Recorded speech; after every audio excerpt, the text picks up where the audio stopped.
And hello, everyone. Welcome to Get a Grip with Coach Elex. I'm your host, Coach Elex, and with me, my amazing co host, Stephen the Medium. Steven the Medium, my amazing husband, my amazing everything, really. Birthday Attorney, boy. medium, you get it.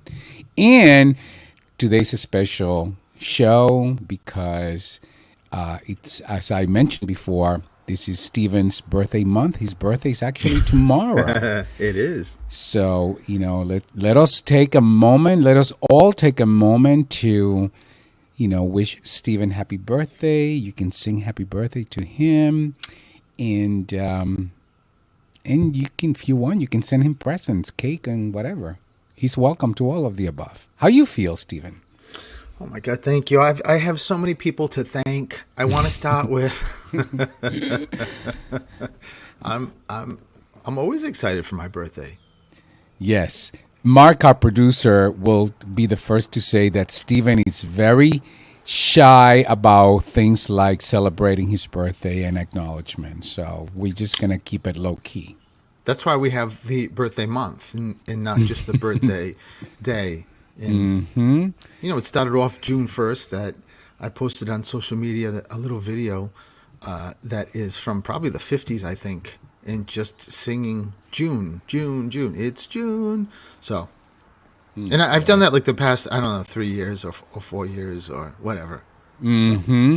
So, and just to give you an idea, we're actually going out to dinner with some friends tonight. We're so excited. We're looking forward to it.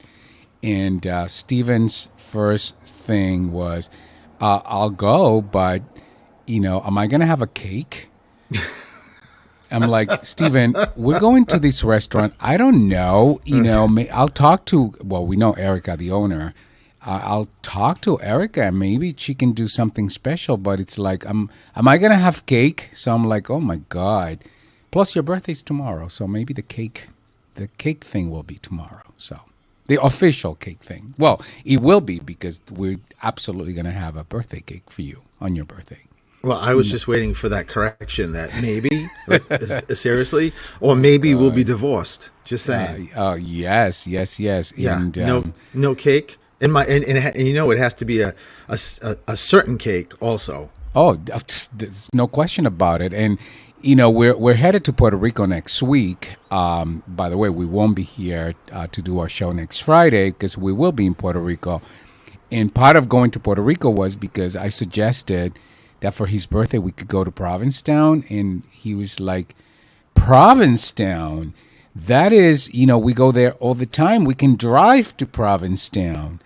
I need to go someplace better. So I had to figure out Puerto Rico real quick.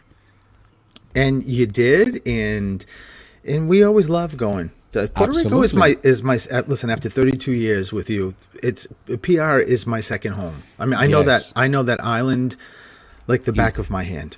Well, you grew up in the island, so let us not forget that. So, Summers. and my aunts, my aunts already have a dinner party celebration for Steven. So it's gonna be awesome. I am super excited about Me that, too. Steven. Me But too. listen, there's plenty of things we need to talk about, and one of them is during the last show. I didn't do last Friday because I was traveling in Atlanta, but the show before that we talked about this fabulous fundraiser that you were part of. You were an evening with Stephen the Medium was gonna be part of the live auction for the Arts Foundation of Cape Cod, and that fundraiser was last week. And you want to tell people how amazing it was and what you did for this organization? Yeah, I mean, I'm really honored that, first that the two of us got to go and support the foundation and support Julie, who we've become very, very good friends with, who's the executive director. But when the live auction came up, I think there were 10 items. I was just crossing fingers that I would bring money in. And someone had already did a live bid that you could do online before the actual event. So I knew I had one in the bag, which was good. And she came up to me and Elix and said, I just want to let you know I was the one that bid online, and it doesn't matter how high this is going, I'm winning. So Elix and I just like laughed, and I'm like, that's good.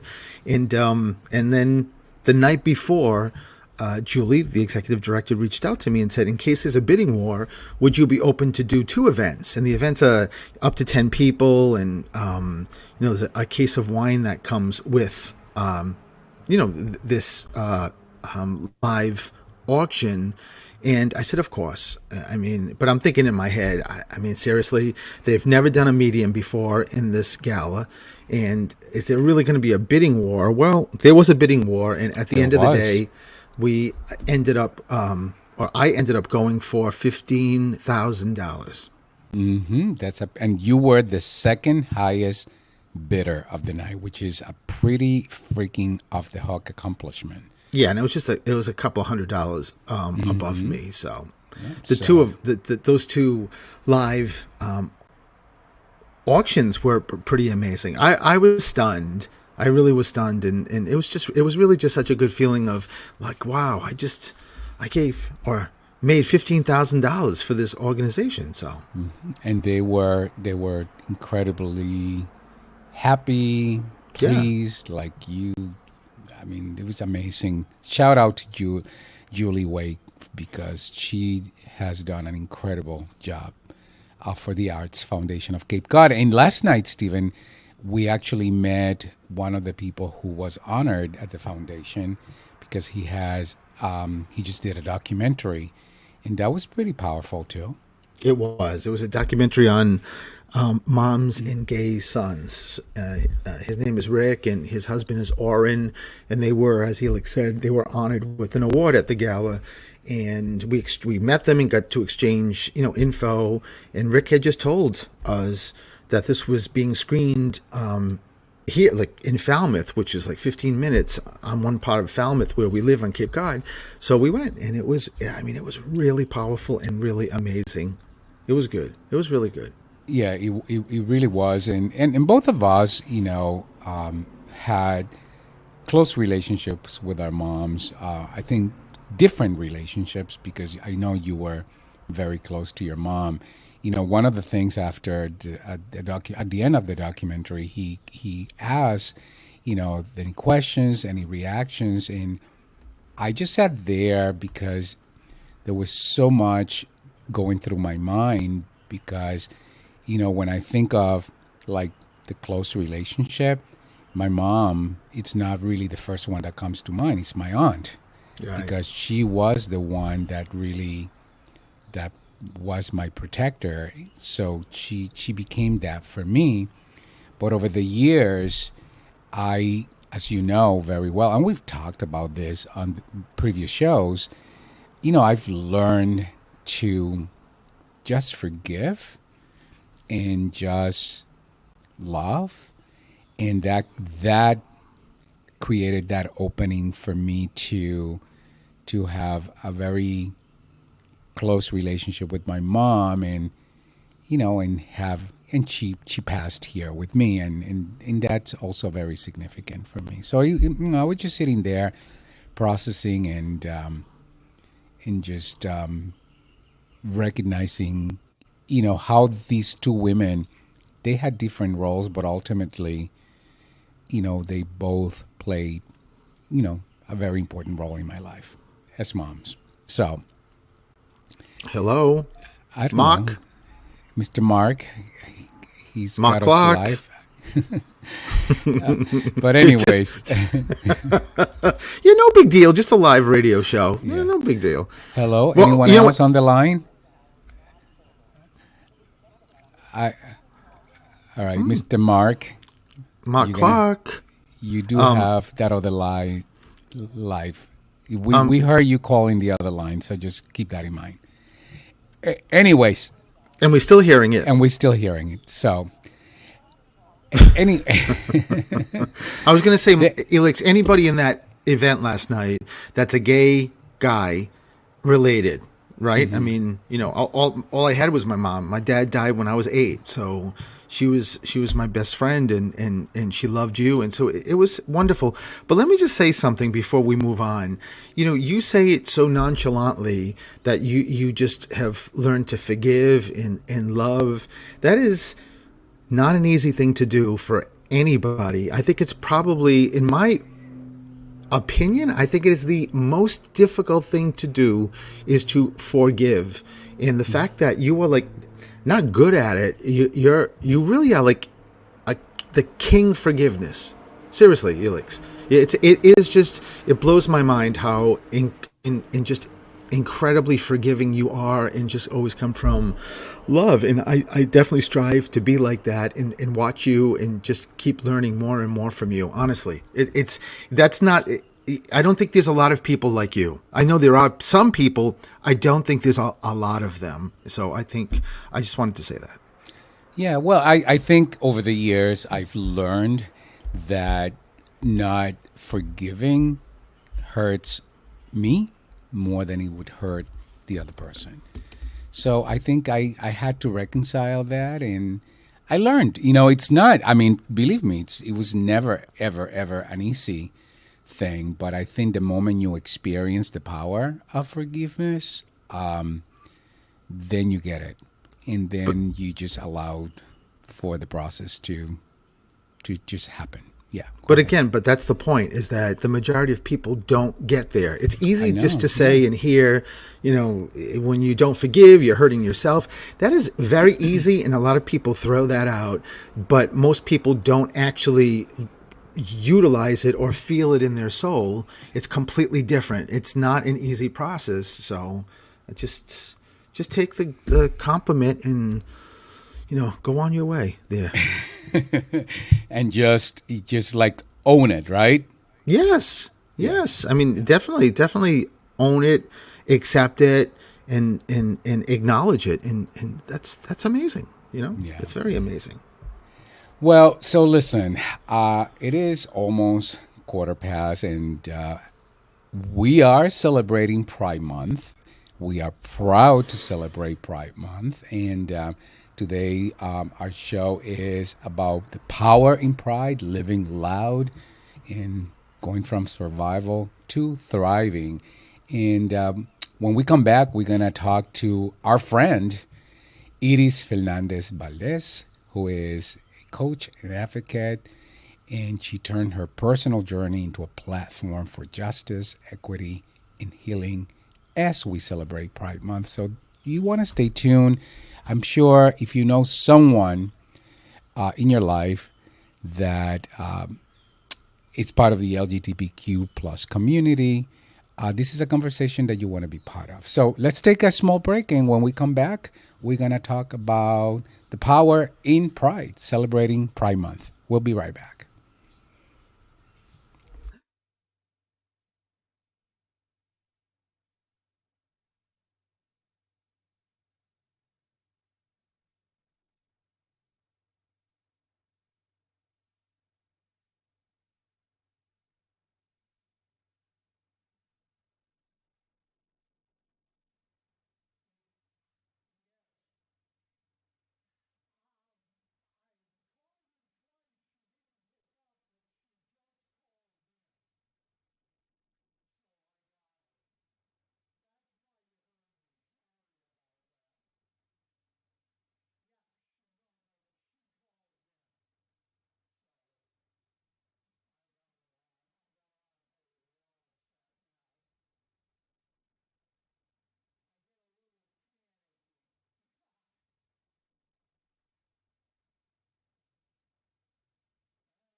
And hello, everyone, and welcome back to Get a Grip with Coach Elix. I'm your host, Coach Elix, and with me, my amazing co host, Stephen Frederick is here. Stephen Frederick, who happens to be my husband, an attorney, and a medium. So he is an all inclusive psychic, if you will. Sure. And today we have an amazing show. We are celebrating Pride Month and Pride in Power, living loud from survival to thriving. And today's show is more than a celebration of pride. It's a call to honor the full spectrum of what it means to be alive, to be visible, and unapologetically loud in a world that often demands our silence. For many in the trans and the LGBTQ plus community, simply existing is an act of courage, is an act of surviving daily. And yet, there is power in not just surviving, but thriving. And in the face of rising hostility, political backlash, and targeted erasure, we're talking today about what it really takes to live fully and freely. What does it mean to feel safe, to take up space, to lead with joy, and to claim pride as both protest and power? And joining us today is a special person, somebody that we consider a friend. She's a colleague. She knows this journey intimately. She's a trans activist, a coach, somebody who is dedicated her life to help others turn pain into purpose, fear into fuel, and silence into strategy. This is Power in Pride, and I am so thrilled to welcome our friend Iris Fernandez Valdez.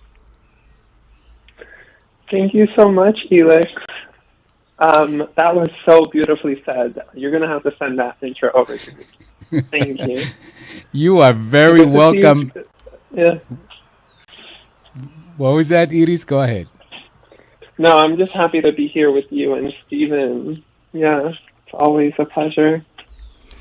Iris, we are happy to be here with you. There's nobody. Listen, when we talked about doing a Pride Month show, there was nobody else that came to mind but you. You were the one that we both wanted. So we're so thankful that you are available. So Iris, tell us about who you are. You've been on our show several times, but for those who are listening for the first time, tell our listeners who you are and why this conversation really matters to you, and it should matter to everyone listening. Thank you. Yeah, so I'm a Puerto Rican trans woman living in diaspora in New York City. And like you said, I've dedicated my life and I dedicate my time to help each other. And I say each other because help and care is something that we do together. It's a collective effort. It's a mutual effort. And when I help others, they are helping me, and I help others so that they help me, and they help me so that I help them. And that's how we grow stronger as a community, and as a nation, and as a world. In terms of how I like to do that, how I like to show up and support, coaching is my primary methodology, like you, Elix. Mm-hmm. And I do health and well-being coaching. I've also do life coaching and creative coaching. And I also explore self-expression and support through other ways, like art and community organizing. I'm the coach founder for for my project that's called A Better Way. And A Better is spelled ABETTER, as an aid and a bet. And when I started this last year, it was before the current administration, but it's grounded in the historical context that the health and well-being of a lot of people, not just of trans people, not just of gay and bisexual and lesbian folks, or other folks in the gender and sexuality spectrum, our health and our well-being is criminalized. And I prioritize human well-being over whatever is currently deemed legal. And I think in this particular Pride Month, I really want to be highlighting and focusing on that disparity of like what is right, what is ethical, what is our moral compass, and I love to explore that with myself and with the people who I help and support in a very intentional way. That's a beautiful context. And inside that context, let me, I posed this question, as I was introducing you on the subject, but let me ask you this. What does it really mean to feel safe, to take up space, to lead with joy, and to claim pride as both protest and power? I'm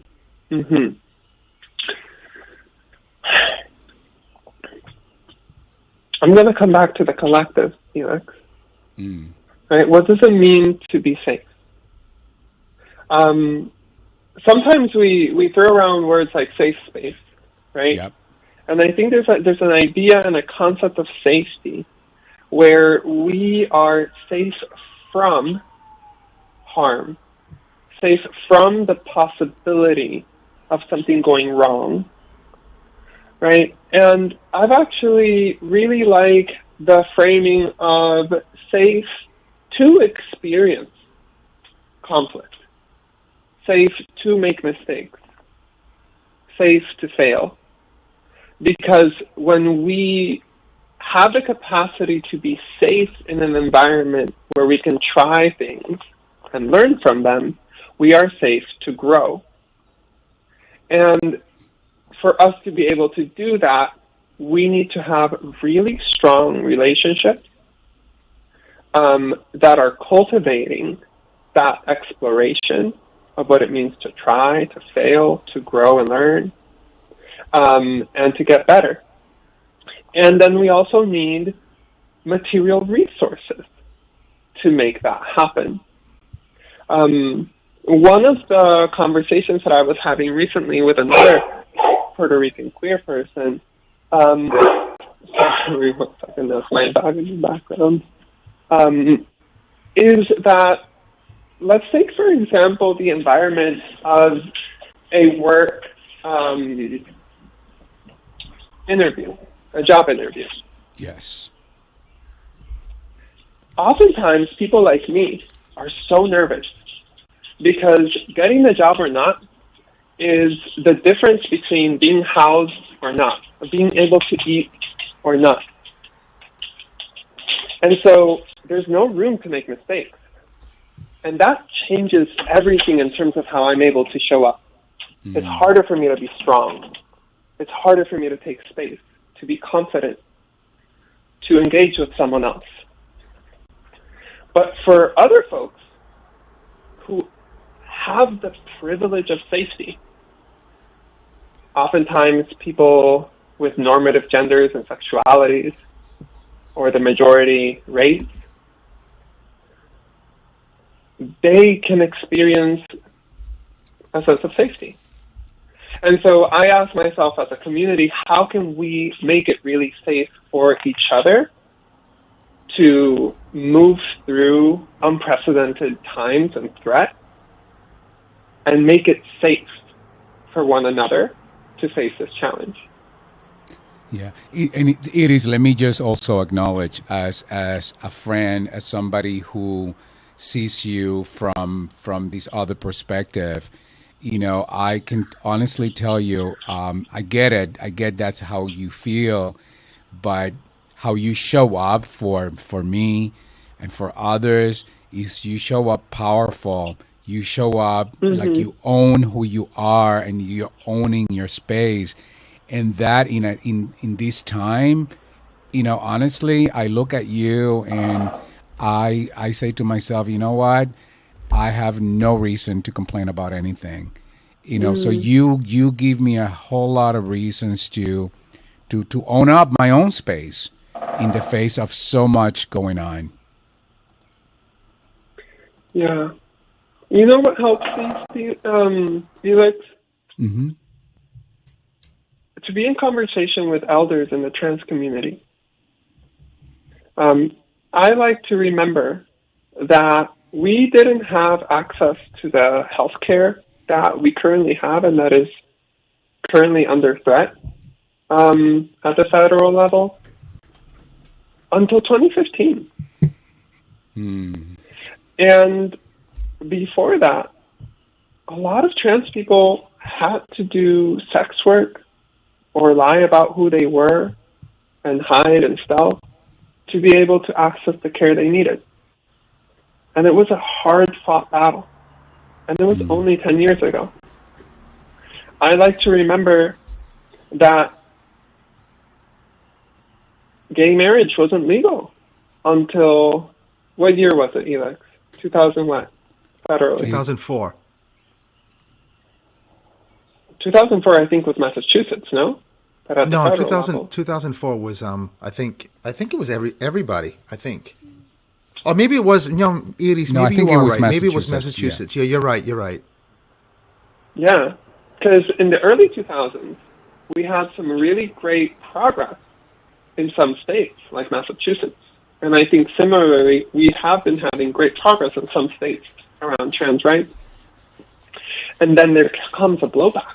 I think it was um, in 2007 or 2008 that there was the biggest push for anti-gay marriage legislation across the United States in other states, like that weren't allies or had Republican governments. Um, and then I think it was like, I don't know, 2011 through 2013, I'm forgetting the date specifically, that we actually fought for it, like, and successfully got gay marriage passed at the Mm. federal level. And that was through changing hearts and minds. And that battle is pretty recent. And so I think something similar is happening here. And this is what I hear about when in dialogue with elders in the trans community, that we have been in these struggles before. And we've persisted. We've Mm. stayed true to who we are. We've stayed true to who we are within ourselves and with other people because we make communities better. We help other people. We are positive light and impact. Um, and we are so much brighter than the darkness Yeah. that, this fear. Now, it's real. This violence, these threats, they are all real. And I think we're much more powerful than them. I think that's why the response is so intense. The Yeah, pushback. no question about it. Iris, we do need to take a small break. Hang in there with us. By the way, marriage equality was passed in the U.S. on June 26, Marriage equality. 2015. So it is Oh, indeed much, much 2015. later. Wow. Yep. Yeah. But listen, we have to take a small break. Hang in there. This conversation just got started. We'll be right back.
And hello, everyone, and welcome back to Get a Grip with Coach Elix. I'm your host, Coach Elix, and with me, my amazing co-host, Stephen the Medium. Stephen, the medium attorney, medium husband, all of the above.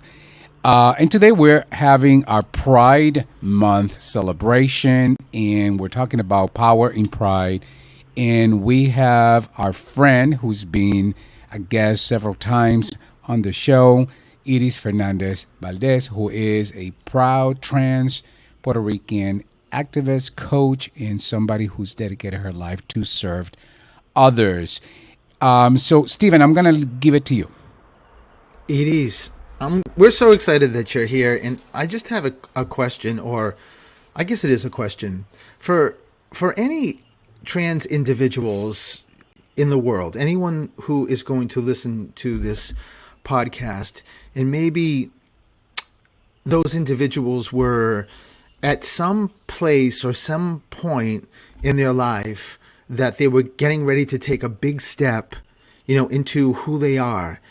And, in the past several months or so, and now based on this political climate, it's not happening, or they're making a decision possibly because of the climate that they don't want to take that next big step. And what would your advice be to someone in that position? Just to clarify, Stephen, this is for someone who wants to take steps forward to live in alignment with their true self. Yes. But haven't yet, yeah. I want to acknowledge that it's terrifying. It's really, really terrifying to take that step. And so the first thing I would recommend is sit with that. Honor the fear. And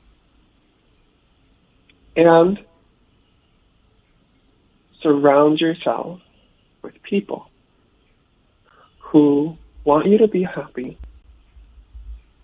regardless of what you end up choosing to do. Surround yourself with people who ask you the question, what do you want? Genuinely and authentically. Who are willing to listen to how you're feeling and explore that with you. And that can be in therapy, that can be with a coach, that can be in group circles, organizations. It's important to be in dialogue with yourself in the safety of others about what you're going through and what choices you may want to make or not.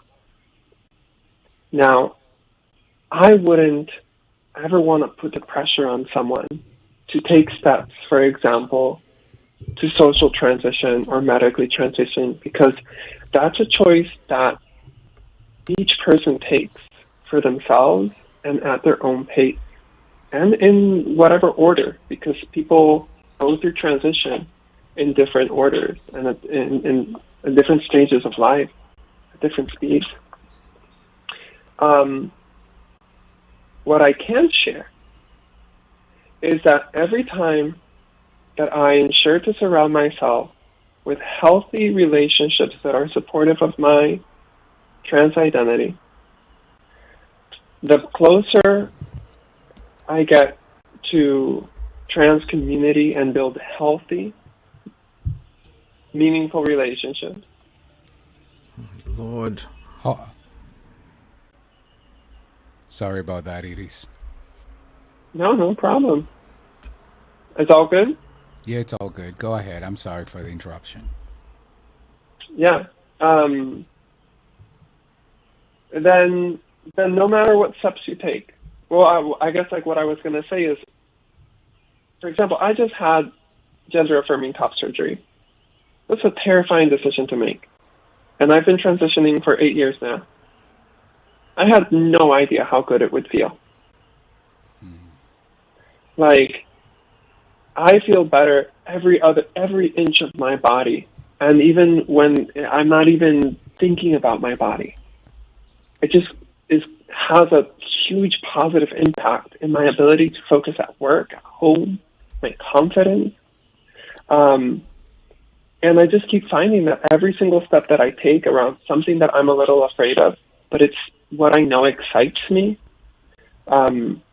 it's so much worth it than I ever thought. That's pretty powerful right there. Wow, Stephen, did you get that? Yes, I did, and the just the it is. I hope you understand just the sound of your voice. In coming from the place that you're coming from, there's no question in my mind, that you were placed on this earth for so many things, but clearly in this regard, and I'm sure in a lot of regards, you are a leader. I mean, just the content of what you say, but it's not just about the content. It's the feeling behind it. And this is, as we're talking about, this is not an easy subject. But when I asked you, the question and you started answering it, I just felt like I was being just merged with you listening. So I just wanted to share that because Edie's, wow.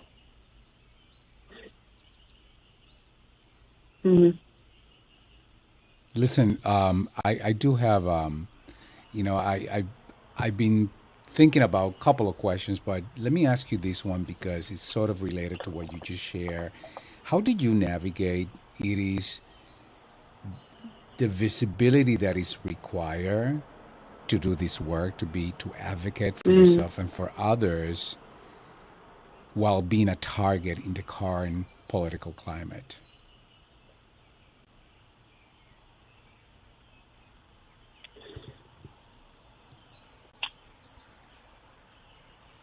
I really have to give thanks to my wife, to be honest. And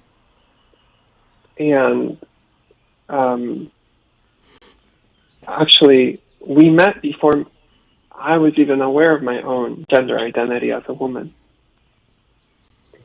And it was really difficult to go through that transition. It was rocky. But the truth is that part of why I ever even stepped into this journey is because she made me feel comfortable. She made me feel enough, and she made me feel loved to get curious about myself. And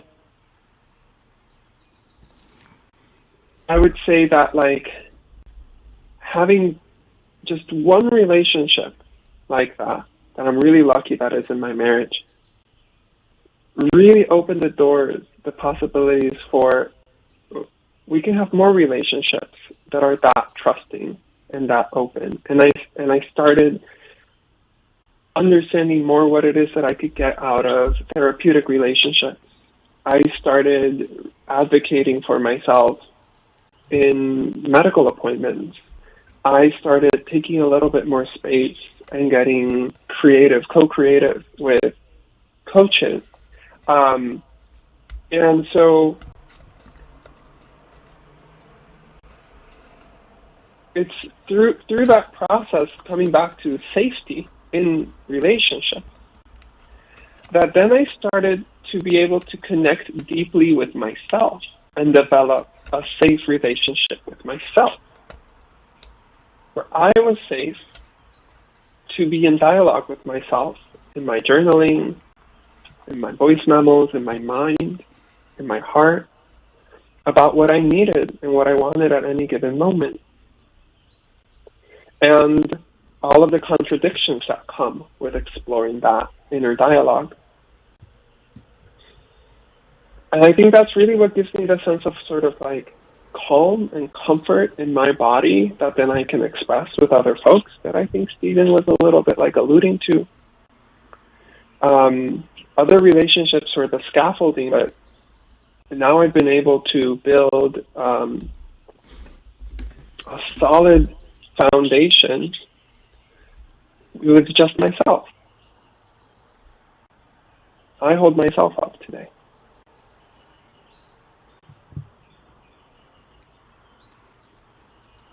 Well, it is again. I feel like Stephen. I'm listening to you, and I'm just so grounded in just your presence.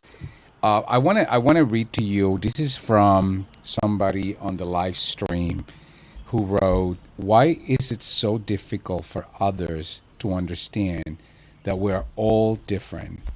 That what we carry with us is unique. That can benefit everyone. That love and the right to choose who we are is personal and it's perfectly okay. It's the part of humanity that makes me mad that others don't understand. I feel her heart, your heart, Iris, in your voice." Mm. So you're touching, That's as you're such a talking, wonderful question. you're touching others. You really are touching others. But listen, I do have to take a small break. When we come back, Yeah, you can and we'll address come back. this, and we'll continue the conversation. We'll be right back, Kitty. Stay there.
And hello, everyone. Welcome back to Get a Grip with Coach Elix. I'm your host, Coach Elix, and with me, my amazing co-host, Stephen Frederick. Stephen the Medium. Today, we are celebrating Pride Month, and our subject is Power in Pride, Living Loud from Survival to Thriving. And we have a special guest, our friend, coach, activist, trans woman from Puerto Rico, Iris Fernandez Valdez. Welcome back, Iris, and thank you for being here with us. So, Iris, how would you respond to that listener in the live feed? Thank you. And just to clarify, the question is, why is it so hard for us to embrace difference? Is that Yes. What is it's hard for others to embrace for others? somebody's personal choice? Yeah. I lead workshops for other coaches around cultural competency, cultural responsive coaching. And this question reminds me of a really rich conversation that I had with cohort, and we were discussing the topic of like, what is our cultural upbringing? And I told the story of, in 2021, I left New York when it was locked down, and I returned to Puerto Rico. And the context for my return to Puerto Rico is that I've disowned from, my parents disowned me. My relationship with my aunts and uncles and extended family, which is a big deal in Latin culture, has been pretty severed. And I had been living in New York for 6 years. I felt like I was disconnected from my culture, from my language. And I made the choice to return to Puerto Rico to connect with my homeland on my own terms as a queer person. And so I actively sought queer community and spaces and started showing up to events, to bars, and to meet people, connect with people online. Looking back, I can tell that it was a little awkward at first when I started doing that because I was trying to be affirmed and validated by this group of people who I really look up to because I felt, like we have so much in common. And over time, I started to realize that the people I most looked up to within the community, they could see that I was trying to fit in. And what they were trying to encourage me was actually to be myself. And I didn't, that was hard to understand. I couldn't wrap my head around that at the time. Because who I am and who I was looked a little different from everything that I was seeing in terms of how people were dressing, what kinds of music that they liked, some of these like surface level social ways to interact. And I started to realize that what was celebrated in the spaces that I most loved in the queer community, even though, a lot of folks are struggling materially, financially, is difference. Difference is celebrated. Uniqueness is celebrated. And so that was a huge culture shock, honestly, that I wasn't expecting because I grew up in an environment where difference was not celebrated. I needed to be in agreement with everything that was taught. I needed to believe in a specific set of dogmas. I needed to follow a specific set of rules. And what was celebrated and what was rewarded through material privileges, but also through human connection, was assimilation and being more like whatever it is that was offered to me. And so I actually like to think that we have these limiting beliefs and preconceived notions that human connection can only occur through similarity, through shared interests, through shared thoughts and shared beliefs.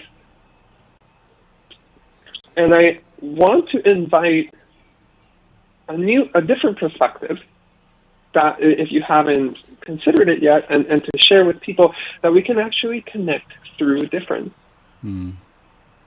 That's beautiful. Having different opinions can actually be a source of rapport. It can actually, conflict can actually be what brings us together. Wow. And so even starting to question and pick apart at these ideas that, right, like there's something wrong with difference and we have to bridge in spite of the difference, or we have to put the difference aside. No, let's put the difference front and center. Yeah. What would it mean for the difference to be the channel of understanding and connection, of shared humanity? What would it a mean to beautiful, embrace not understanding? Yeah.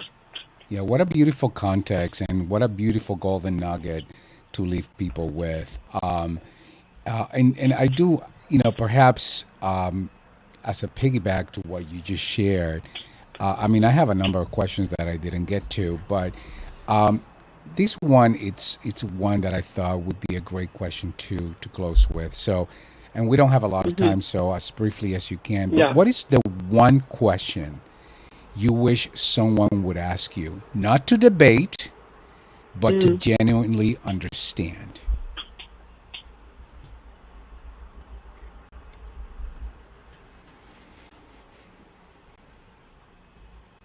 What would be exciting to do together? Why so?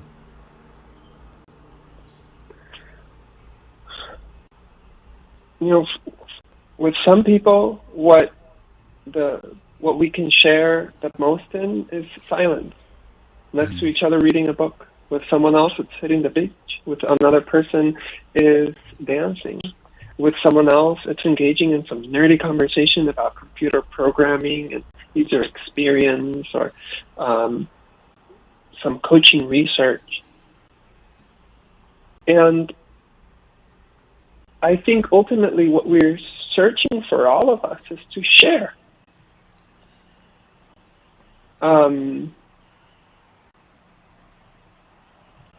At least that's what I'm searching for. So given that I know that that's what I want, that's what I would like someone to ask me. How can we share? Beautiful. And listen, I'm going to give you an opportunity to close with this. What gives you hope right now, even in the midst of fear and political violence?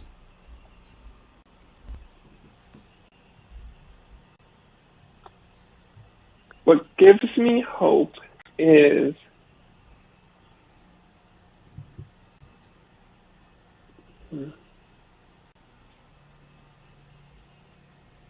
it's the people around me.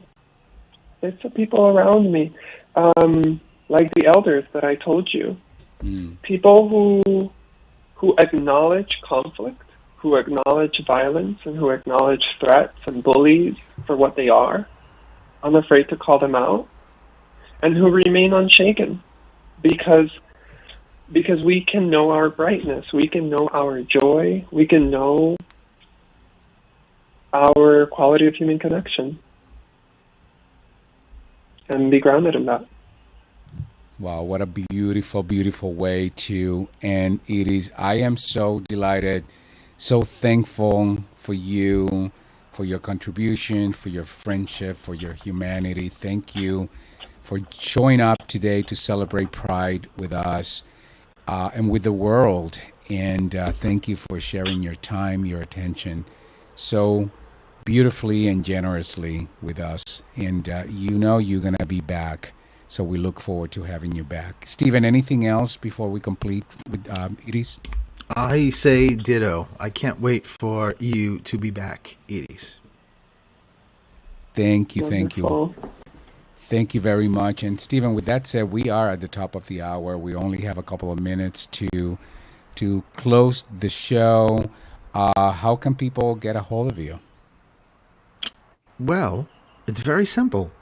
Stephen the Medium.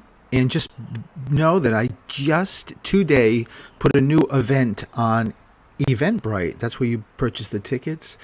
August 9th, I'm going to be at the Crown Plaza Hotel in Warwick, Rhode Island. And check that out. Go to Eventbrite. It's not even on my website or social media yet because it just went on today on Eventbrite. But you have to check out what the details of that event are because you don't want to miss this one. It's one of a kind, and there's VIP. So if Yes. you're like me, you could get a VIP seat. So, and if you don't follow me, you want to follow me at Coach Elix anywhere on social media. And if you have an opportunity, make sure you send Stephen a happy birthday. Thank you. And thank you, Mark, for always showing up, for doing our show. Thank you, Jim, and the staff at WARA 1320 AM Radio. And we'll be back next week with Stevens. No, next week. Excuse me. Next week we're going to be away because we're in Puerto Rico. 2 weeks with Stevens Through the Static. Have a great weekend, everyone. Bye-bye.